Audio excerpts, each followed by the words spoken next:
Hey everybody, welcome to the SkyLounge, and this is Cruise Peruse, episode number 96. Holy shit. Early in the morning. We're actually headed to the east side of town. I got my mom here with me in the car. Don't want to turn the camera though.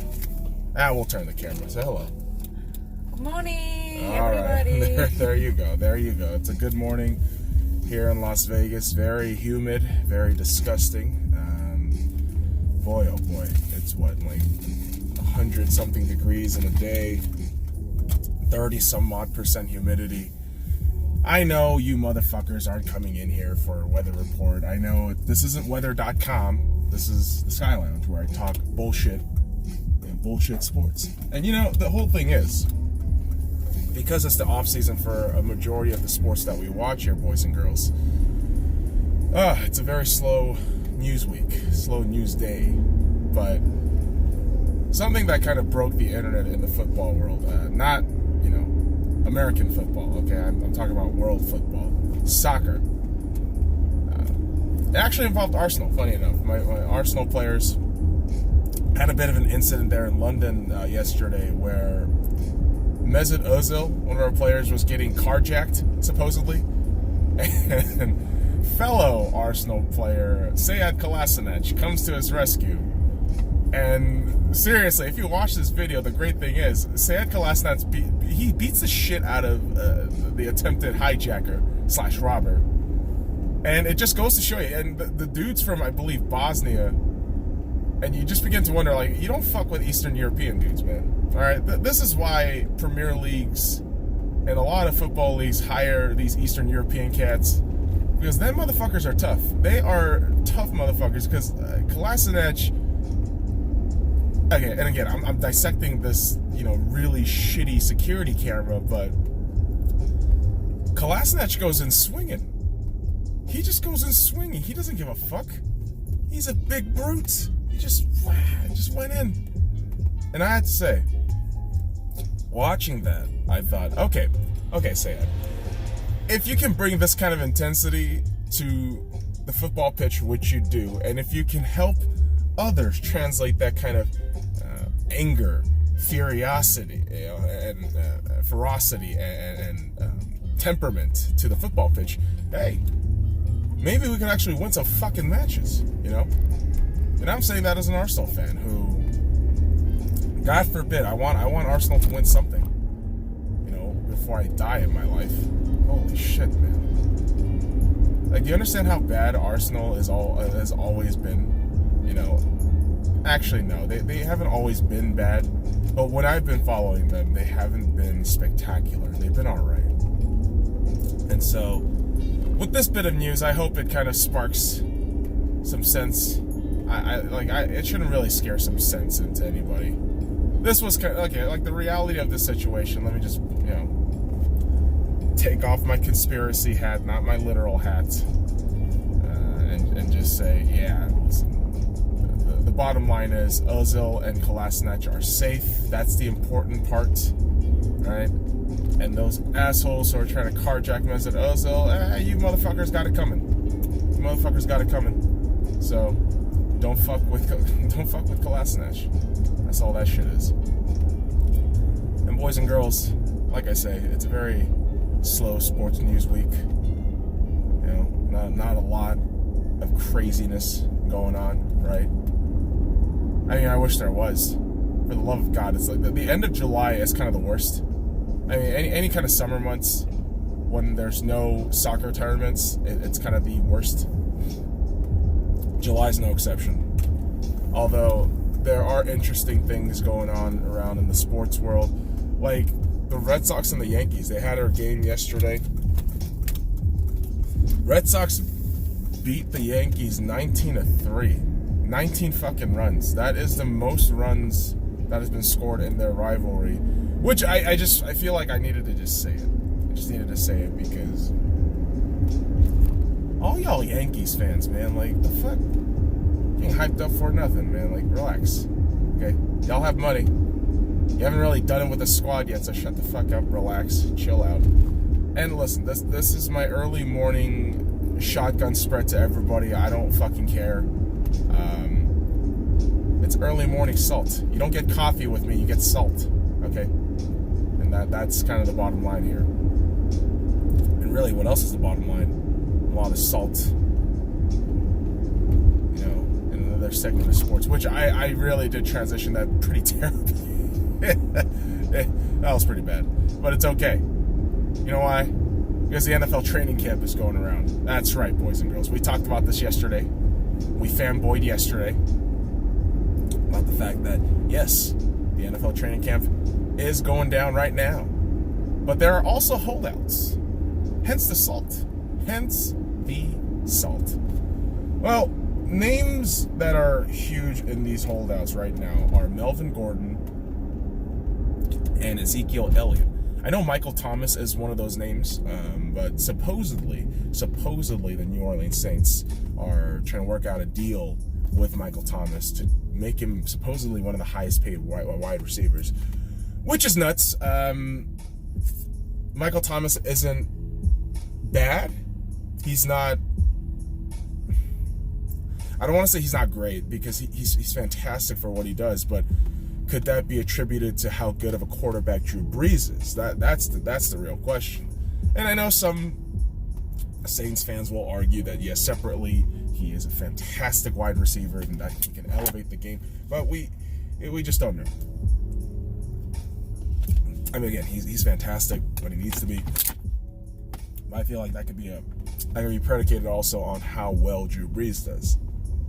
So I believe that could be one of those things that's stalling this contract negotiation, for the Saints. Who, by the way, the Saints, I believe, if I haven't really taken an in-depth look at the roster, but the Saints, I believe, have primed themselves into winning situation. Yes, the way they lost the NFC Championship, nobody wants to go through that. Nobody does, okay? But simultaneously, sorry, boys and girls, we gotta get into the post office. I'm trying to drive in. But, again, the Saints are primed for another run, at least to the NFC Championship, because they are so solid. They still got Drew Brees, a lot of solid other pieces there. And so there has to be a lot of optimism if you're a Saints fan. Hiya! Oh, man. Kids trying to get this shit in. And it's in. It's in. Oh, yeah. It's in. That's what a lot of boys say when they touch women for the first time. It's in! I'm like, yeah, dude, it's in. It's called a penis in a vagina. That's called being in. And that's how you make babies. Oh, dear. Let's go quick. Oh! I know. I had to give you kids a sex lesson on the spot because I'm a very nice person. And a nice person also likes to diverge his thoughts on the NFL. So, yeah, the Saints look fantastic. I think they are going to be a top 4 team in the NFC, no doubt. I think also their division is as good as theirs. Unless the Saints fuck it up somehow, I believe they're going to be in prime position. And this Michael Thomas situation, listen, if it doesn't work out, okay,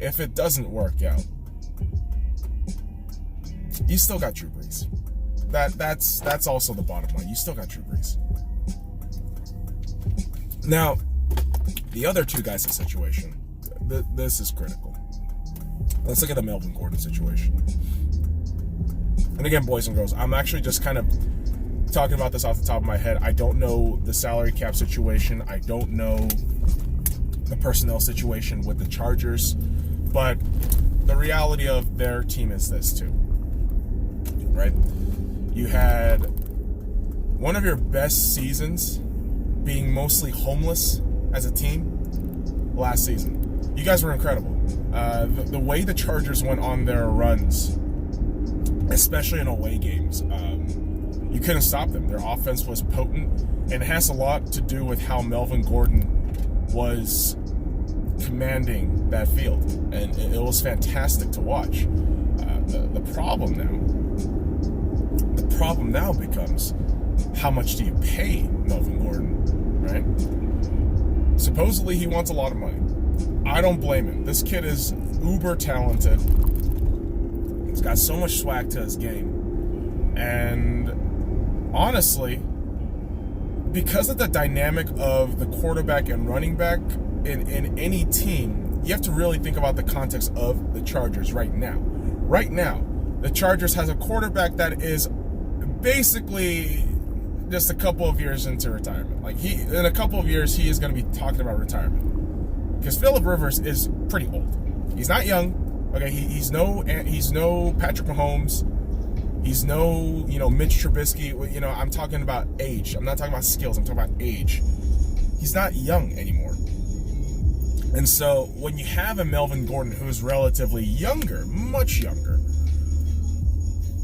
if you understand as a team that your window is closing right now with the quarterback, because let's be honest, man, even if you draft a quarterback well, you don't know if that's going to pan out. The quarterback position is kind of like the lottery. If you get it, it's the best fucking thing in the world.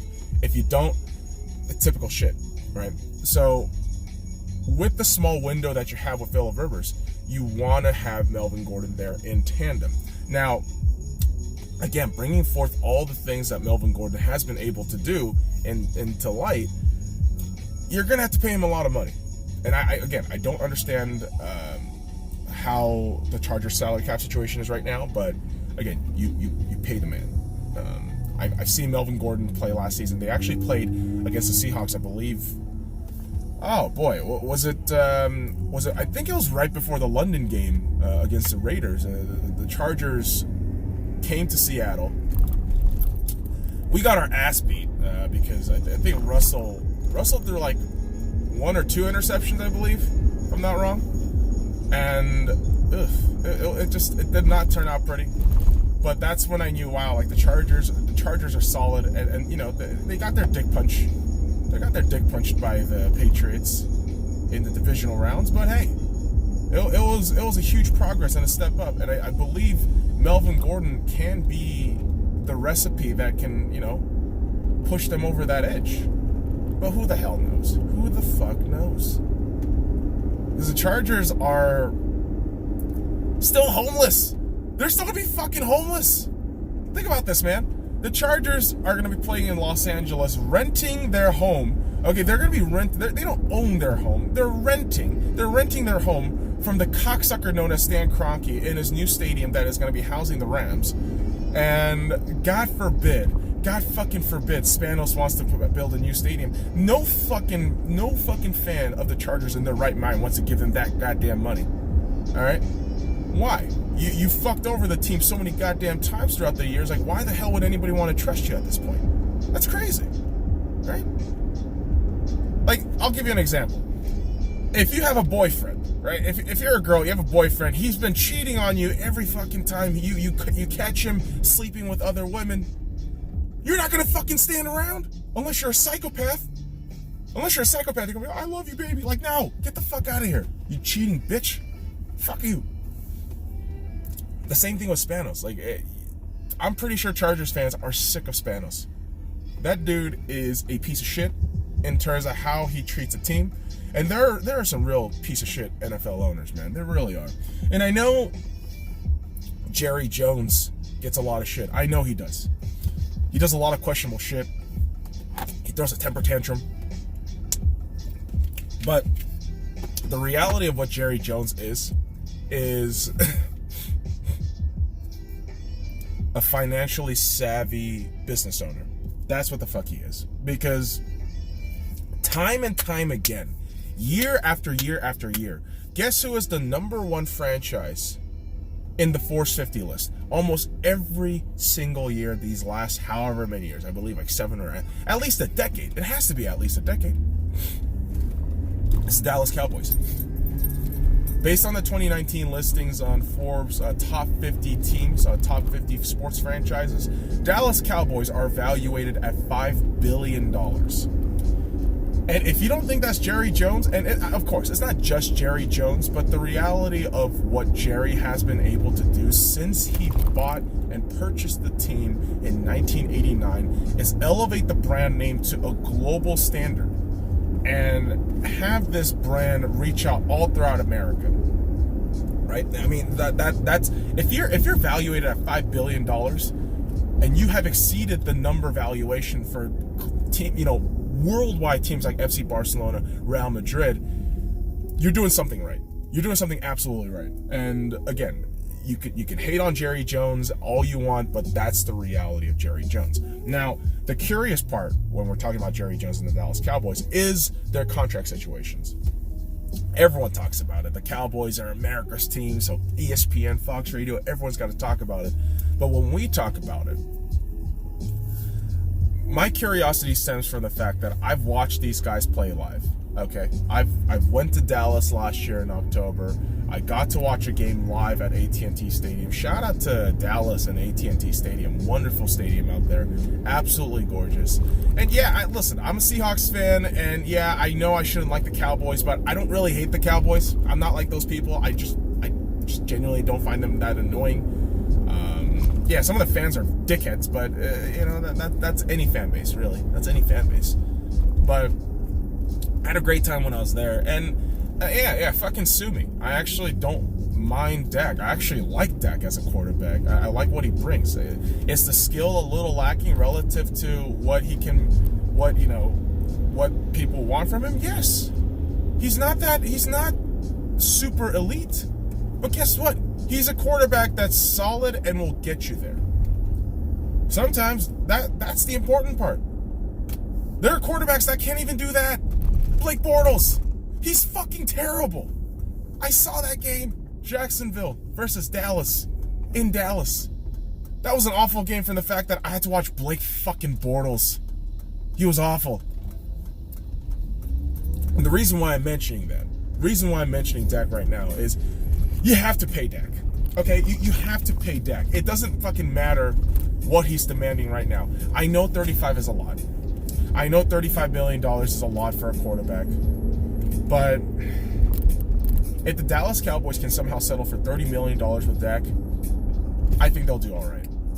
And I understand. I understand that, Dak isn't that elite quarterback.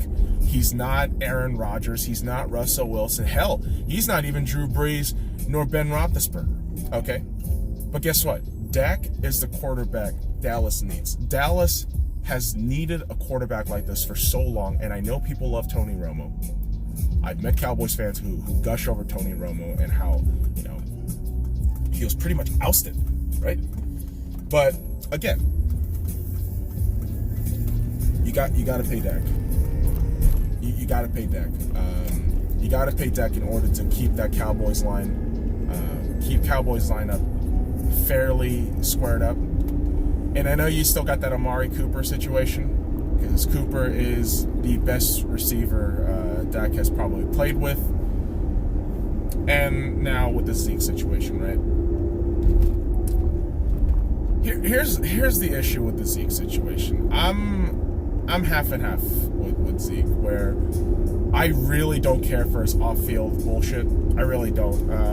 I actually live here in Las Vegas. I remember the day that incident came out with Zeke and EDC. Fucking Zeke and EDC getting in a beef with a fucking security officer. It's like, really, dude? Really? Can't fucking control yourself, you fucking savage? What are you doing? Right? And simultaneously, here's what I've said, and here's what I still hold to, in my opinion, because the season hasn't kicked off yet. We don't know any other running backs that are on that caliber. I really do rate Ezekiel Elliott as the best running back in the league. Zeke is the best running back in the league. Is he a fucking headache to deal with? Yes. Yes, he is. The bullshit antics he will throw at you, the bullshit that you have to pay him for, it's going to be a headache. I understand that. But he is the best running back in the league right now. Right now, he is the best running back in the league. I know all you fuckers are going to say Kamara, Saquon. No. It's Zeke. It's Zeke.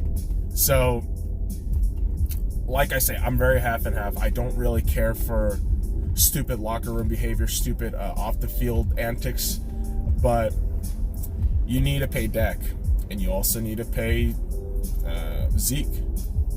And I know people are hung up on Amari Cooper, the wide receiver, but if I had a choice, okay, and somebody said, hey, within the cap situation, within the situation of what we're doing, we could only keep two. Who would you keep? I would say Dak and Zeke. That duo is much more important than Dak and Amari. Really is, because you give your offense two heads, right? Well, three heads, actually, because Dak can run, Zeke can run, and Dak can also throw. But yeah, I hear y'all saying like, oh, but if you have Amari, that's an elite, receiving option. You understand the Cowboys still got a lot of decent pieces on the receiving core, right? Not to even just mention like tight ends. Like they got that Jarwin kid, Jason Witten's back. I know they just released Allen Hurns, but I think they're going to be fine. I think the Cowboys,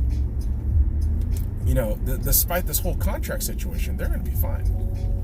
And I think the bottom line is Jerry Jones is going to have to. He's going to have to pay. That goes without saying. That goes without saying, right? But these holdout situations are very interesting because holdouts like these, where players intentionally miss camp, intentionally, voice out their discomforts and their anxiousness, it can kind of affect the team in a wrong way, depending on how the team's culture is. It really does. And then there are other situations like where the team, the player, the coaching staff, they understand it's going to get done. It's a slow process though, right? There are certain teams like that. And I think Michael Thomas, as much as we talked about him early on, I think that he falls into the latter category of, all right, we understand that this is a bit of a process, that we got to talk this out, and he's going to be there. It's the same thing that could be said for Bobby Wagner. And I know, boys and girls, with the Seahawks, we talked about this for however many days we could have.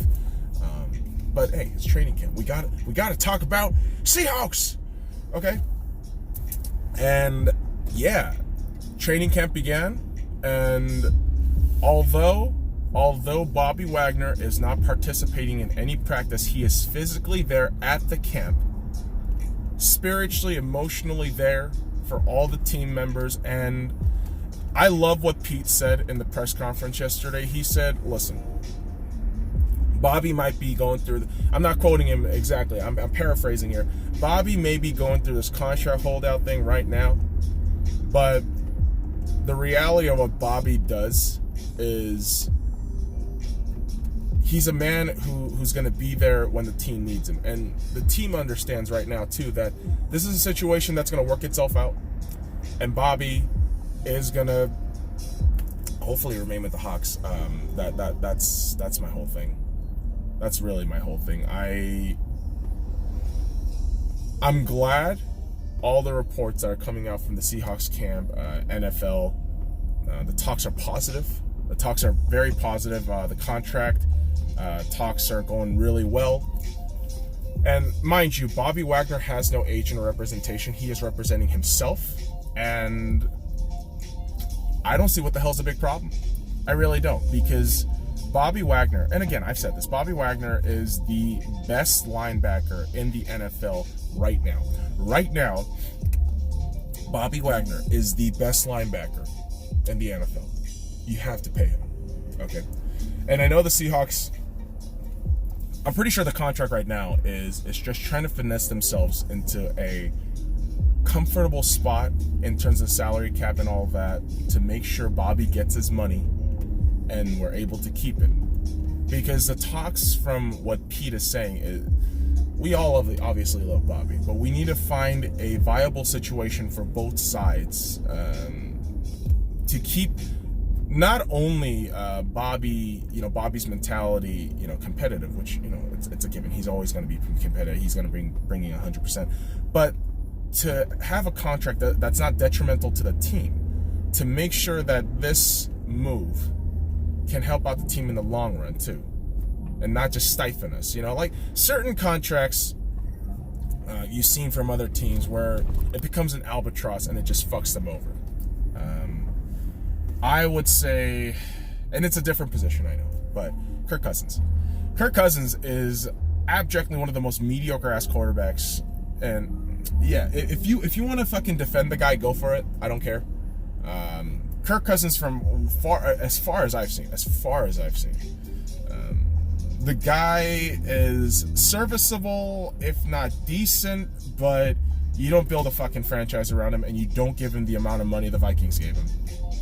Because that, to me, my friends, became the albatross contract that really has hiccuped the Vikings into whatever progress they made the season before that. Remember, they made it to the NFC Championship against the Philadelphia Eagles. But none of that shit mattered. Because Kirk Cousins can't fucking play in the big moments, right? It's kind of crazy. But albatross contracts like that can be detrimental to a team. But the way the NFL dynamic works is so separated, right? That you don't, sometimes albatross contracts will kill you, but you can find little rookie pieces that will, suffice and get shit done. But it's gonna be interesting, boys and girls. The NFL season. You know what the crazy part? It's a month and about 11 days away. A month and 10 days away, if I'm not mistaken. Because September 5th is the Thursday night football kickoff between the Chicago Bears and the Green Bay Packers, kicking off the 100th season of the NFL. I gotta tell you, I'm excited. I'm very excited. Dude, we just talked about football for like 20 fucking minutes. Of course I'm fucking excited. Because you can obviously tell there's gonna be a lot of special shit. I know. I was watching the Rich Eisen show yesterday, boys and girls, and he announced it. So Rich Eisen has his own show, and Rich Eisen also works for the NFL Network. And on the NFL Network, they are going to have top 100 players of all time, NFL history, top 100 players of all time, and it's going to be hosted by Rich Eisen. It's going to be a show on NFL Network. It's going to be Rich Eisen, Chris Collinsworth, and Bill Belichick. Now I know people aren't too crazy about Chris Collinsworth. The blandness of his commentating analysis, I get all that shit, but Chris Collinsworth is a man that is so ingratiated in NFL history and culture that you need to have him there. That to me, I totally get. And to you critics out there, like, listen, man, Collinsworth might not be the most fun, but he's very insightful. And again, the history is there. And same could be. And here's the thing. I nerded out so much at the fact that Bill Belichick is going to be part of this broadcast, because can I get through? I'm going to get through. Oh yeah, I'm going to get through. Yeah. So Bill Belichick is going to be doing a bit of the analysis for the 100 players of all time. And again, the reason why I nerd out at the fact that Bill Belichick is going to be part of this is because Bill Belichick's knowledge on football is so fucking deep. It is so deep. If you ever watch him explain film or explain one particular play, it's kind of like going to a master's degree program and learning how an actual fucking rocket scientist works out a rocket. I don't know. It's that kind of environment and vibe that you get from Belichick because he loves the sport. He loves the sport. He cares for it deeply.